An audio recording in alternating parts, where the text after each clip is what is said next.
Olá, queridos e queridas, bom dia! Hoje nós vamos dar continuidade ao nosso estudo de funções a partir do tópico função do primeiro grau ou função afim, que significam a mesma coisa. Para isso, os nossos objetivos são reconhecer uma função de primeiro grau e identificar seus coeficientes. Aqui já tem um nomezinho novo para a gente dar atenção, que é coeficientes. Então, a gente vai entender o que significa isso e saber identificá-los olhando uma função. E o segundo objetivo é representar graficamente uma função de primeiro grau. Espero que a gente saia dessa aula com esses dois objetivos alcançados. Então, sigamos. Relembrando um pouquinho o que é função, quais situações representam uma função, a partir da seguinte situação. Uma panificadora vende o pão francês de 50 gramas, mais conhecido como pão careca, ao preço de 25 centavos cada.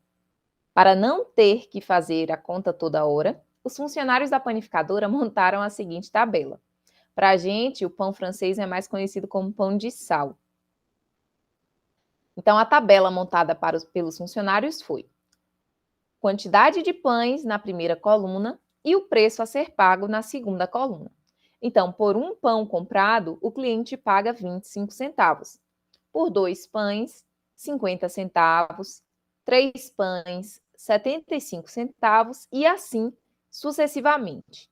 Os funcionários fizeram a tabela até a quantidade de 10 pães.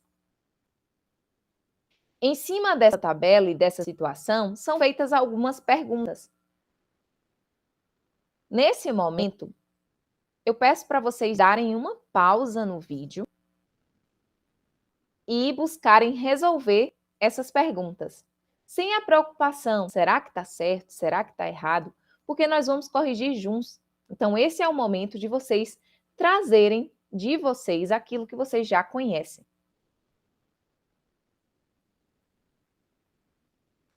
Pausa dada. Vamos retomar, então, com a correção das questões. Eu vou ler uma a uma. Se vocês ainda não pausaram o vídeo, eu vou ler as questões e pausem, é importante esse momento. Então, questão A. O preço a ser pago está em função da quantidade de pães comprados? Sim ou não? O preço depende da quantidade de pães comprados? Letra B. O que depende do quê? A perguntinha que eu fiz na letra A já até ajuda a responder essa letra B. Letra C. Qual é a variável dependente? E qual é a variável independente? Letra E. Qual é a regra ou fórmula que associa a quantidade de pães e o preço a pagar? Letra F. Qual é o preço de 6 pães? Letra G. Qual é o preço de 12 pães? E letra H. Se tenho R$ 4, qual é a quantidade de pães que dá para eu comprar, que eu consigo comprar? Lidas as questões, vamos respondê-las. E espero que vocês tenham dado a pausa no vídeo. Letra A. O preço a ser pago está em função da quantidade de pães comprados? Sim ou não?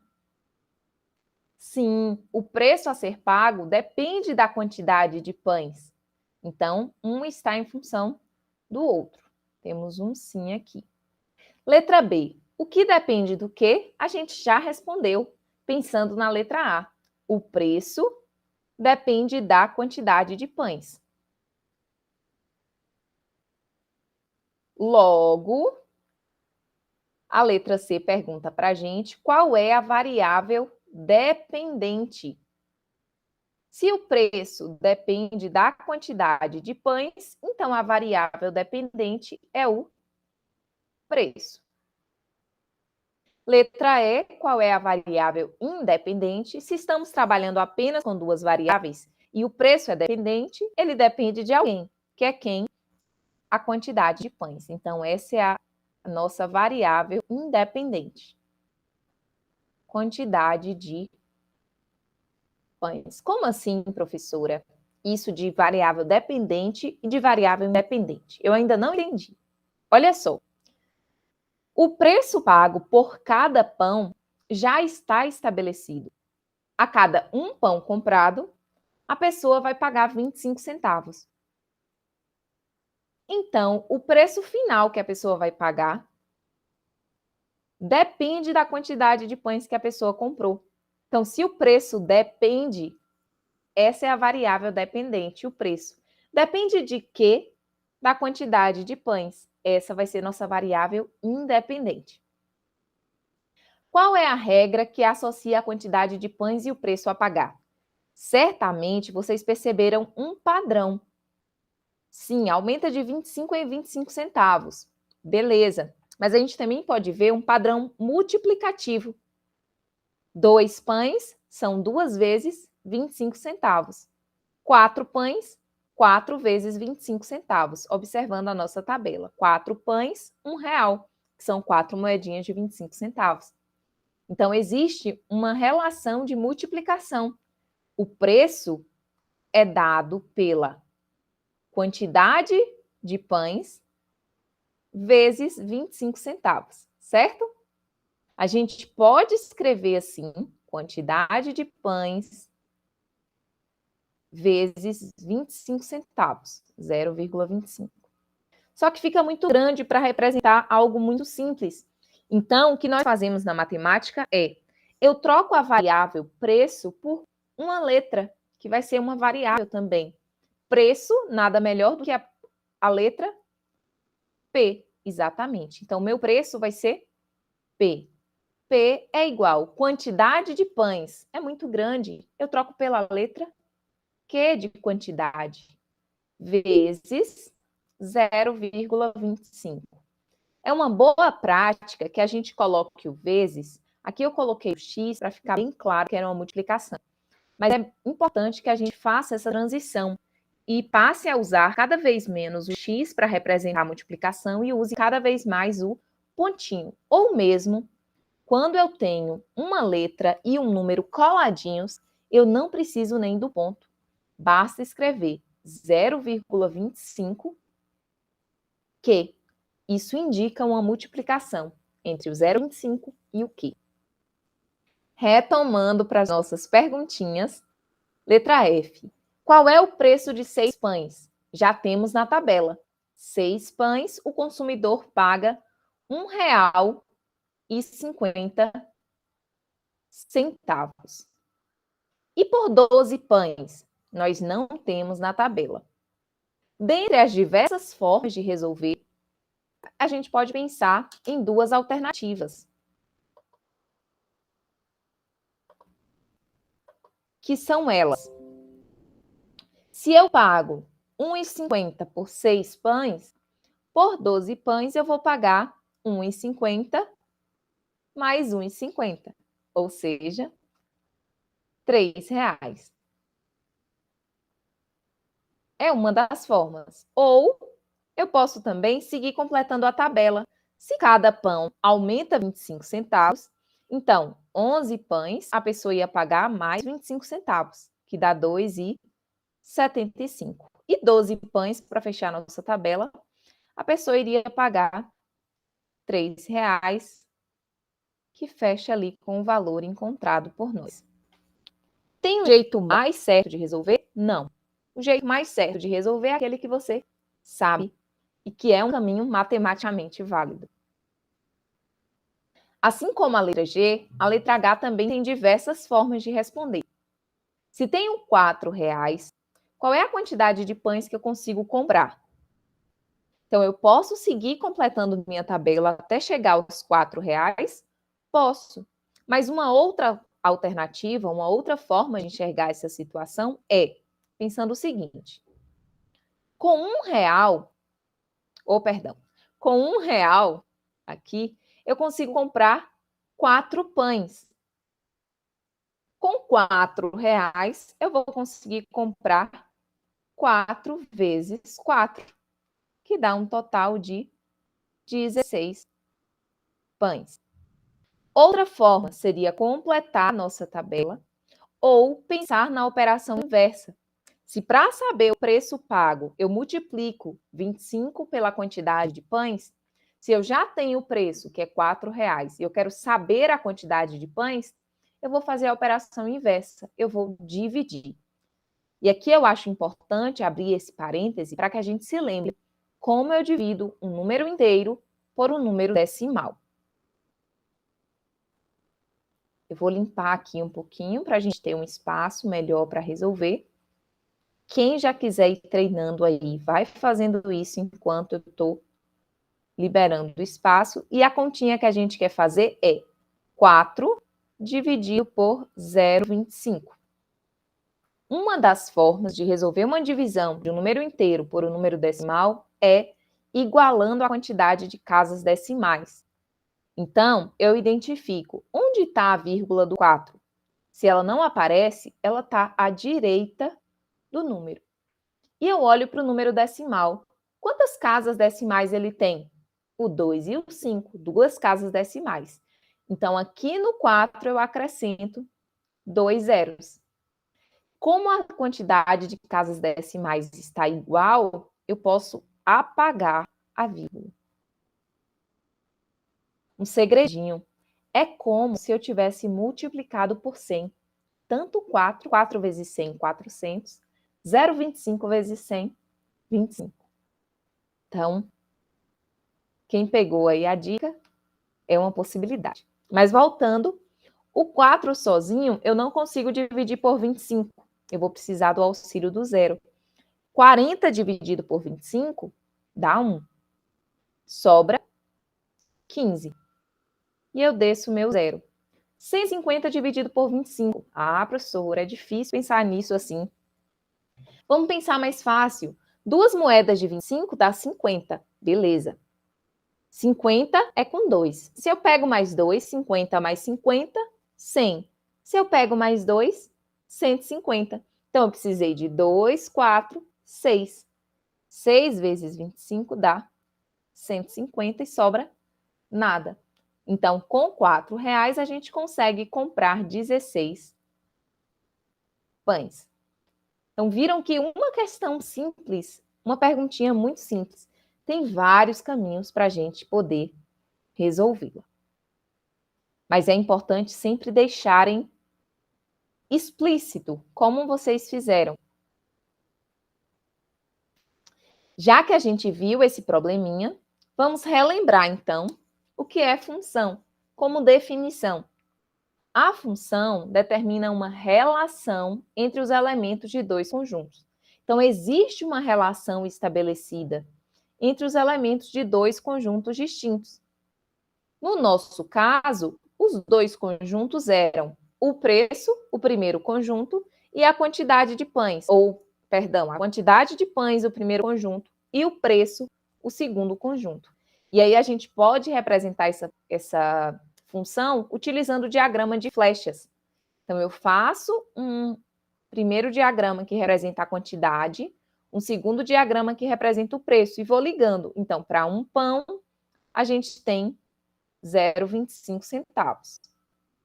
Para 2 pães, a gente tem 50 centavos. Para 3, a gente tem 75 centavos e assim sucessivamente. Então, é uma possibilidade. Aqui eu trouxe uma outra função, diferente daquela, para a gente analisar, através do diagrama de flechas. Então, meu conjunto A tem os valores 2, 3, 4 e 5. Meu conjunto B tem o 0, 1, 2, 3 e 4. Observe que cada valor do conjunto A está ligado a somente um valor do conjunto B. O 2 transformou-se no 0, o 3 transformou-se no 1. Entre eles aqui existe uma função, que eu não sei que função é essa, mas fez o 4 virar 2 e o 5, 3. Então, vocês já conseguem entender aí qual é a relação estabelecida entre os conjuntos A e B. Vamos representar essa mesma relação, essa mesma função, através do gráfico, que é uma outra forma de representar funções. Para isso, eu vou anotar quais foram os pares ordenados. Como assim? O 2 estava ligado ao 0. O 3 estava ligado ao 1. O 4 estava ligado ao 2. E o 5 estava ligado ao 3. Para esse primeiro conjunto, que é o domínio da nossa função, eu vou chamar de x, vai ser o meu eixo horizontal. É ele que é a variável independente, ele manda na função. É o nosso conjunto A. Vou colocar aqui. E a vertical, que é o eixo das ordenadas, então alguém dá ordem para ela, para esse eixo, né? É a nossa variável y, que representa o nosso conjunto B. E aí agora a gente pode ligar, marcar esses pontos no plano cartesiano e ligá-los.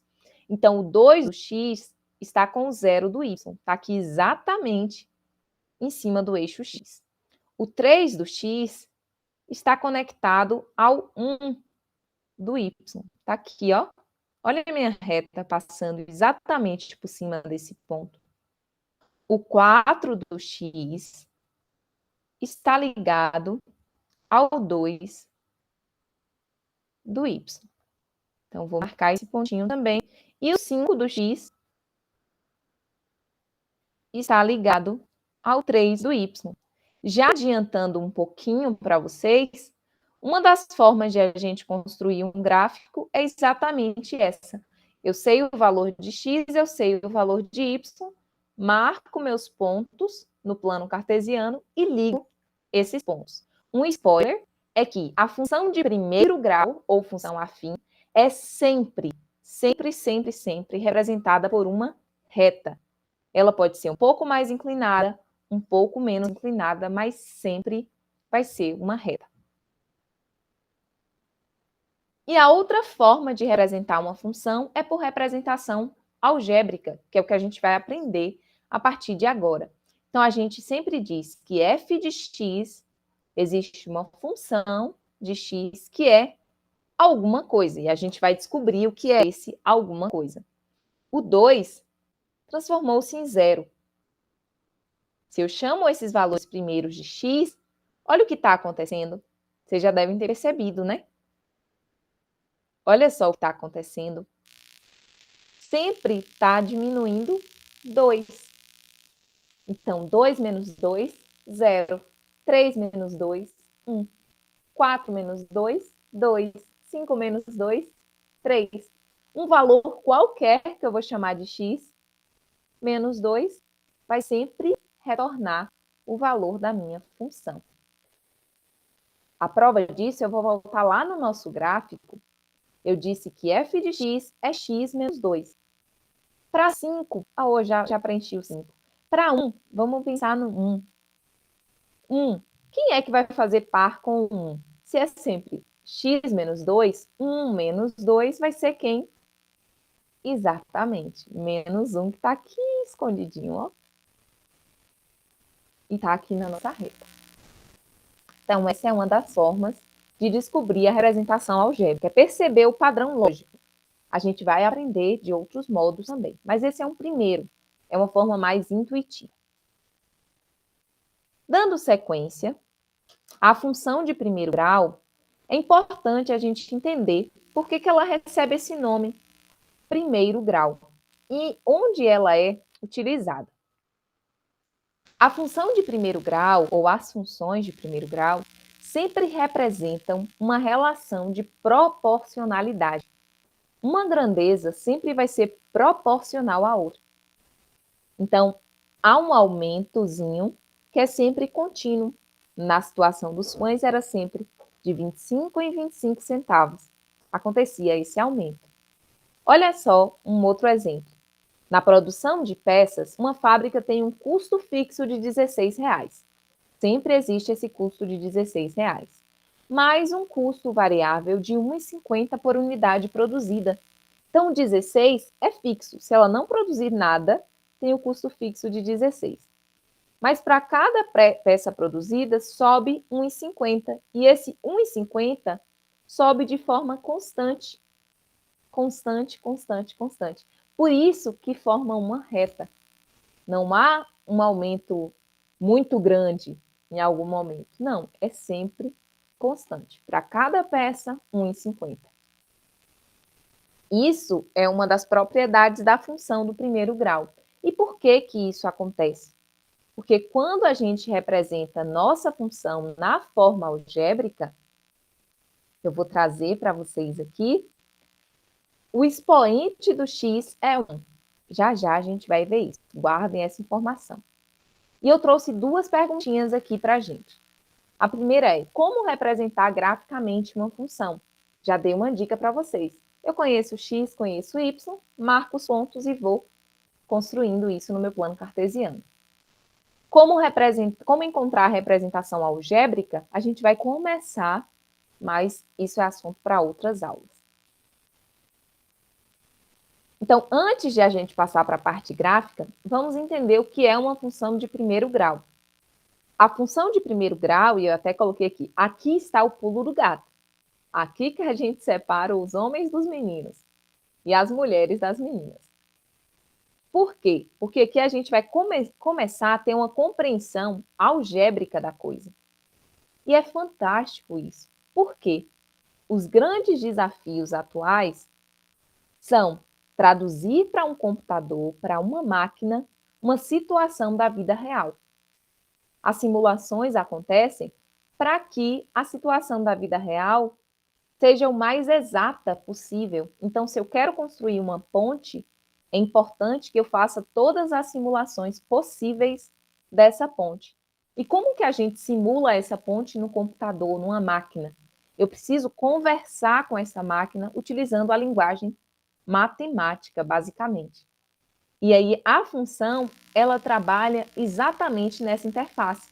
Eu pego uma situação real e traduzo para uma linguagem matemática.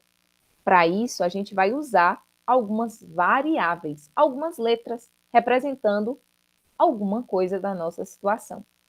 Então, de forma geral, a função do primeiro grau, ela é dita f de x.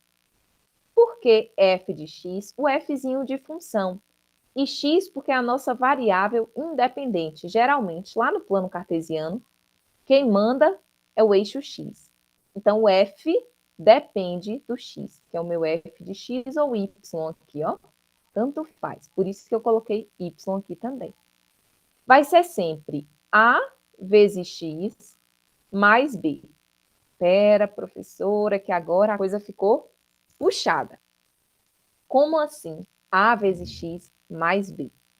Vou trazer a situação anterior, que é do custo da produção. Foi dito que naquela empresa, para produzir roupas, existe um custo fixo de R$16.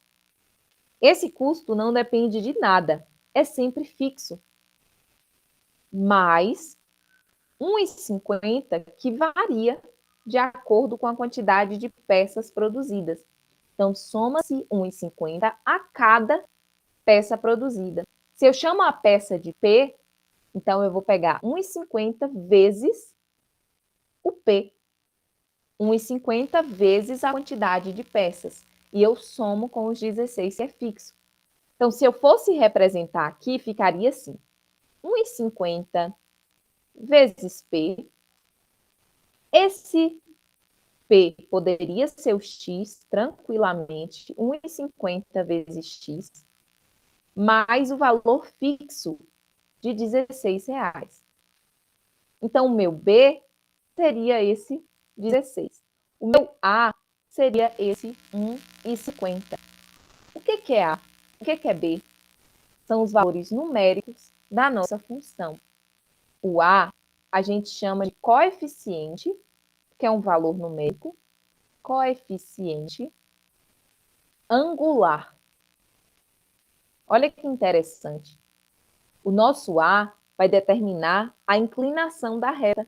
Se ela vai ser mais inclinada, se ela vai ser menos inclinada, se ela vai ser negativa. Já o nosso B é o coeficiente linear, que vai determinar a altura da nossa reta, ou em que ponto a reta toca o eixo Y. Estou falando difícil, hein? coeficiente linear. Eu quero que vocês vejam isso na prática. Como que vocês vão ver isso na prática? Eu vou abrir um programa que vai nos auxiliar. Ele existe na forma de aplicativo, vocês podem fazer o download, mas vocês também podem acessar direto do celular de vocês, digitando aí no Google GeoGebra. Vou colocar aqui para a gente o GeoGebra. E vou compartilhar essa guia com vocês. Olha só, pesquisei lá no Google GeoGebra, é esse primeiro, aplicativos matemáticos gratuitos. Vou clicar aqui, ele vai abrir um site. Eu não preciso nem destrinchar esse site primeiramente, mas se eu quiser, eu posso ler aí à vontade. Mas a gente vai vir aqui, ó, iniciar calculadora. O que que ele vai fazer? Ele vai desenhar os gráficos para a gente. Olha que fantástico. Iniciar calculadora. Então, ele está carregando ali para a gente um plano cartesiano. E eu tenho um espaço que é meu espaço de trabalho, minha área de trabalho, que é essa barra à esquerda aqui. O que que eu vou fazer? Eu vou digitar uma função qualquer. Vou colocar aquela primeira nossa, que foi x menos 2. Y é igual a x menos 2. Quando eu der um Enter, ele vai desenhar a minha função. Aquele gráfico verde que eu mostrei para vocês. Olha só, o 2 e o 0 aqui. Ele toca no eixo Y no menos 2. Olha o menos 2 aqui, bonitinho. Aí, o que que eu vou fazer a partir disso? Primeiramente, eu só vou mexer no meu coeficiente linear, que é o b. Vou colocar, por exemplo, y é igual a x mais 2. Não quero x menos 2, eu quero x mais 2. Olha só o que ele vai desenhar para mim. Uma reta azul que tem a mesma inclinação da reta verde. Só que a reta azul toca o eixo y no ponto 2, porque o b aqui, ó, é mais 2. E a reta verde toca o y no menos 2, porque o b aqui é menos 2. Vamos experimentar mais um? Y é igual a x mais 1. Vocês acham que ela vai tocar o y onde? Exatamente. Ela vai tocar o y no mais 1, porque o b ali é mais 1. Olha a reta vermelha tocando o eixo y no 1, positivo. Se eu colocar menos 1, y é igual a x menos 1. Ela vai tocar reta laranja lá no menos 1. Mas observem que a inclinação das retas é a mesma, não alterou. Por que que não alterou? Porque o coeficiente angular, que é quem acompanha o x, foi sempre igual. Foi quem aqui? Isso, é 1. Quando não aparece nenhum número do lado da letra, significa que é 1. É como se fosse 1x menos 2, 1x mais 2, 1x mais 1, 1x menos 1. Então, observem, mexi no coeficiente linear, que é o b, eu só mudei a altura da minha reta, o ponto em que ela toca no eixo y. Menos 2, menos 1, 1 e 2. Agora, se eu mexer no coeficiente angular, vamos ver o que acontece. Eu vou esconder essas outras retas, vou deixar o nosso y igual a x menos 2. E vou colocar uma outra função, y igual a 2x, mas eu vou manter o menos 2. Olha só o que vai acontecer. A minha nova reta tocou no y no menos 2 também, porque o meu b aqui era menos 2. Mas a angulação dela, a inclinação, já mudou um pouquinho. Ela ficou mais inclinada do que essa verde, porque o meu coeficiente angular aumentou. Se eu aumentar um pouco mais, y igual a 4x, vou manter o mesmo menos 2. Olha só o que acontece. Essa reta meio cinza aqui, ela continua tocando no menos 2, só que a inclinação dela ficou maior ainda. É como se fosse uma rampa mais inclinada. Por quê? Porque eu aumentei meu coeficiente angular. Então, é assim que esses coeficientes vão interferir na minha função. Calma que a gente vai começar aos poucos. Primeiro, a gente vai começar identificando quem é o coeficiente A, quem é o coeficiente B. E lembrem-se sempre, o coeficiente A, ele está do lado da letrinha, do lado do x. Aqui, por exemplo, na reta Q, o coeficiente A é 2, porque ele está do lado do x. E o coeficiente B é menos 2, ele está sozinho. Na reta R, o coeficiente A é 4 e o coeficiente B é menos 2. Podem abrir no celular de vocês o GeoGebra e brincar à vontade, construindo funções diversas. Vai fazer muito bem para o conhecimento de vocês. Agora, eu vou voltar aqui para a nossa apresentação para a gente seguir entendendo um pouquinho mais sobre essas funções. Então, para vocês exercitarem, e aqui eu peço mais uma vez que vocês deem uma pausa no vídeo, é importantíssimo esse momento de pausa, porque é a hora de vocês praticarem e tentarem identificar aí quem é o coeficiente A e quem é o coeficiente B nessas funções dadas aí. Vamos dar uma pausa no vídeo? Espero que tenham pausado, eu estou retornando aqui para a gente corrigir. Então, na letra A, a gente tem f de x igual a 2x mais 1. Está bem fácil, está bem direto. Quem é que está do lado do x? É o 2, é o nosso coeficiente A. Coeficiente angular é 2. Quem está sozinho? Mais 1, é o nosso B. Nosso coeficiente linear. Lembrando que quando é positiva, não preciso colocar o sinal. Mas se eu quiser, posso. Não tem nada de errado com isso. Tá bem? Letra B, f de x é 3x menos 2. Mais uma vez, coeficiente A está ao lado da variável x. Coladinho aqui. Então, é o nosso 3. E o coeficiente B está sozinho. Cuidado, não é 2, é menos 2. O meu sinal precisa vir para o coeficiente, tá bem? Na letra C, o coeficiente A está do lado do x. Mas, professora, não tem nenhum número aí do lado do x. Lembrem-se, quando não aparece número, quem está aqui do ladinho é o nosso 1. Então, o coeficiente A é menos 1.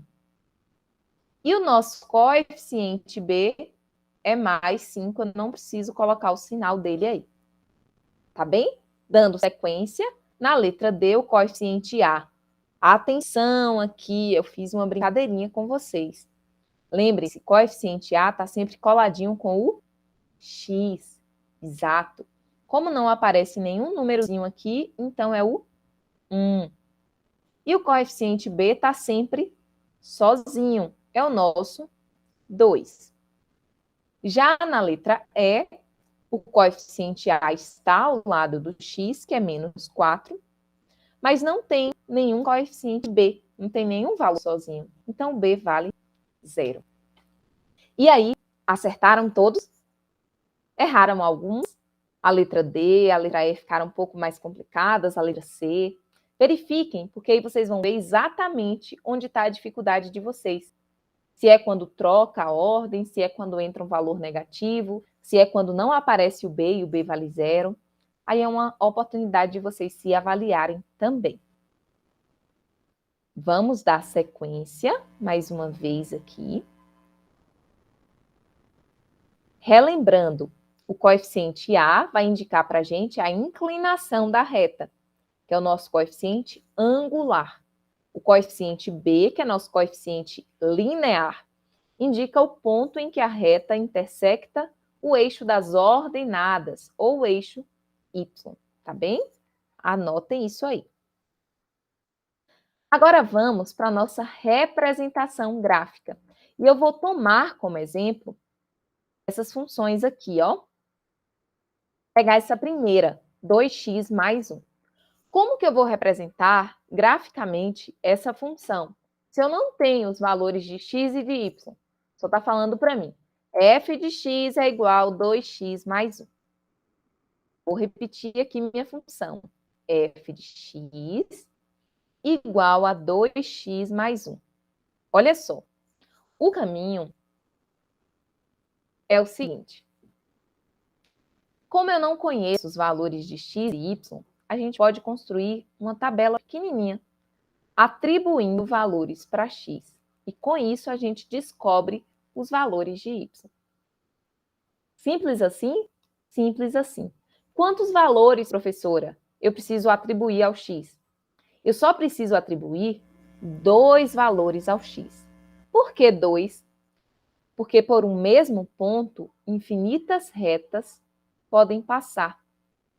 Mas por 2 pontos, só existe uma reta que passa. Então, eu só preciso de 2 pontos e já vou conseguir desenhar a minha reta. E isso, eu posso usar valores bem fáceis. Não preciso colocar 1.000, 10.000, menos 50.000. Não, coloca valores simples, pequenos, 1 e 2, por exemplo. Então, x vai ser 1, primeiro. Eu vou experimentar. Quando x vale 1, y vai valer quanto? O x vai passar pela função e a função vai devolver um valor para a gente. Que valor vai ser esse? E quando o x estiver valendo 2, o que vai acontecer? Vamos ver. F de x eu posso trocar por y, fica mais limpo para a visão, para a gente enxergar isso de forma mais limpa, mais clara. 2x, mas lembre-se sempre, quando eu tenho um número e uma letra, eles estão multiplicando. Então, 2 vezes x. Mas x era quanto no primeiro caso? 1. Então, estou experimentando a função com x valendo 1. Mais 1. A gente resolve primeiro a multiplicação. Então, 2 vezes 1, 2. 2 mais 1, exatamente. Y é igual a 3. Então, quando eu coloco 1 no lugar do x, essa função me devolve 3 para y. E quando eu coloco 2, vamos experimentar? Querem fazer? Façam. Deem uma pausa novamente. Experimentem, que a gente corrige juntos. Vou retomar. Espero que tenham pausado. Y é igual a 2 vezes x, só que x agora vale 2, mais 1. 2 vezes 2, exato, 4. 4 mais 1, 5. Então, nosso y vale 5 quando x vale 2. Agora ficou fácil. A horizontal é sempre x, a vertical é y. A gente vai agora ligar esses pontinhos. Espero que eu não tenha cortado o 5 aqui em cima. Não cortei, ufa. Vou tirar até o y daqui. Então, quando x vale 1, y vale 3. Experimentem montar esse gráfico aí no caderno de vocês. Eu vou montar daqui. Então, quando x vale 1, o y vale 3. Eu vou juntar esses dois. Opa, o 3 está lá em cima, ó. E vou marcar esse pontinho aqui, que é o ângulozinho formado entre eles. Quando x vale 2, o y está lá em cima.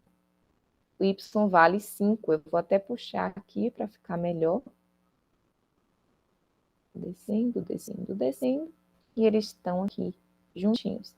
Então, agora a gente pede a Deus para ter uma...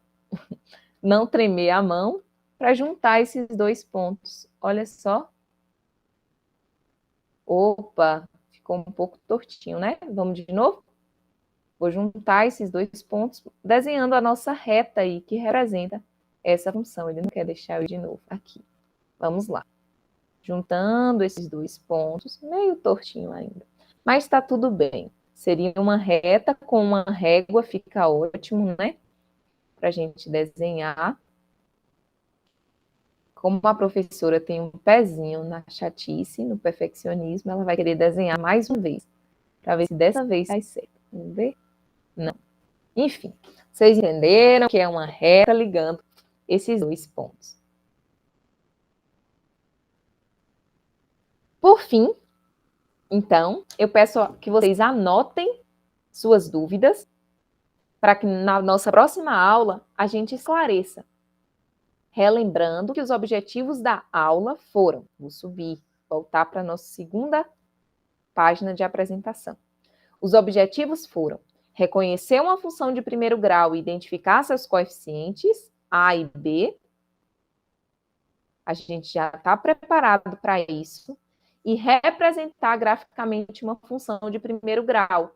Como que a gente faz isso? A tabelinha, x e y, atribuo valores para x, pode ser 1 e 2 sempre, se quiser, e descubro os valores de y. Marco esses pontos no meu gráfico e ligo esses pontos, tá bem?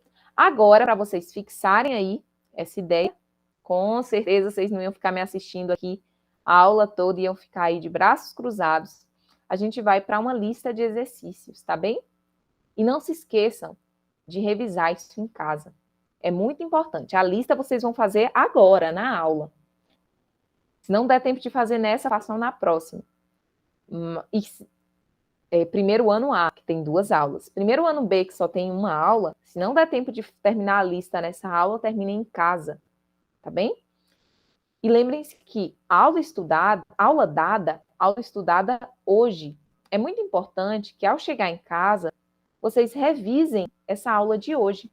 Eu vou disponibilizar o link para vocês, caso vocês queiram assistir. Não precisa assistir a aula toda novamente, só aqueles pontos chaves que vocês tiveram dúvida ou que precisam relembrar alguma coisa.